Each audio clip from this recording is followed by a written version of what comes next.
আসসালামু আলাইকুম ওয়া রাহমাতুল্লাহি তাআলা ওয়া বারাকাতুহু। প্রিয় ভাইসব, নবী করিম সাল্লাল্লাহু আলাইহি ওয়াসাল্লাম ছেলে মেয়ে উভয়কেই ভালোবাসতেন এবং কন্যা সন্তানের ব্যাপারে আল্লাহ তাআলা গুরুত্ব দিয়েছেন বেশি।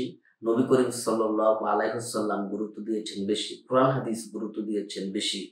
প্রিয় ভাইসব, নবী করিম সাল্লাল্লাহু আলাইহি ওয়াসাল্লাম নিজের কন্যাকে অত্যন্ত ভালোবাসতেন। কোনো জায়গায় যাওয়ার সময় সবার শেষে নিজ কন্যা হযরত ফাতেমা রাদিয়াল্লাহু তাআলা আনহার সঙ্গে দেখা করতেন। আর কোনোদিন থেকে আসলে সর্বপ্রথম নিজ কন্যা হযরত ফাতেমা রাদিয়াল্লাহু তাআলা আনহা তার সঙ্গে দেখা করতেন। সুবহানাল্লাহ। হাদিস শরীফে এসেছে, হাদিস শরীফ থেকে শোনাচ্ছি, নবী করিম সাল্লাল্লাহু আলাইহি ওয়াসাল্লাম একবার মুখ মলিন করে বসা আছেন। সাহাবায়ে কেরাম কেউ কথা বলার সাহস পাচ্ছে না। নবীজির চেহারা হতস্তম্ভিত দেখা যাচ্ছে।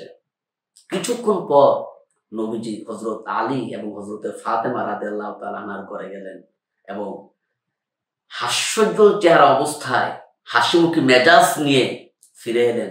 সাহাবায়ে কেরাম বললেন, ইয়া রাসূলুল্লাহ, আপনার চেহারা মলিন, হতস্তম্ভিত। আমরা সাহাবীরা যারা আছি আপনার সাথে কথা বলতে সাহস পাচ্ছিলাম না। আবার যখন হযরত আলীর ঘরে গেলেন, হাস্যোজ্জ্বল চেহারা অবস্থায় হাসিমুখী মেজাজ নিয়ে ফিরে এলেন। বুঝলাম না কিছুই। নবীজি বললেন, সাহাবীরা, হযরত আলী এবং হযরত ফাতেমার ভিতরে একটু মনোমালিন্য হচ্ছিল। আমি তাদের রুমের ভিতরে ঢুকলাম, রুমের ভিতরে ঢুকে ডাক দিলাম, বুঝালাম, মিটমাট করে দিলাম। তারা হাসি খুশি, আমিও হাসি খুশি। সাহাবীরা শোনো, সাহাবীরা শোনো, ফাতেমা আমার কলিজার টুকরা। ফাতেমাকে আমি ভালোবাসি।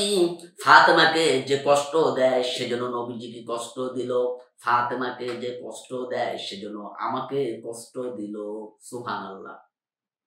প্রিয় ভাইসব, আল্লাহ তাআলা এই কন্যা সন্তানকে যখন বধূ করেছেন, কিছুদিন পর সে যখন বধূ হয়, তখন আল্লাহ তাআলা কি বলছেন শোনেন। আল্লাহ তাআলা বলেন,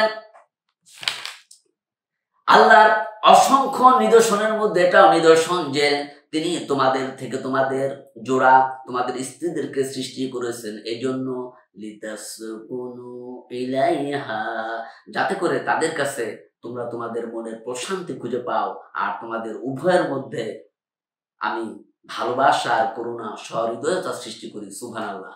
আল্লাহ তাআলা কথাগুলো বুঝার তৌফিক দান করুক।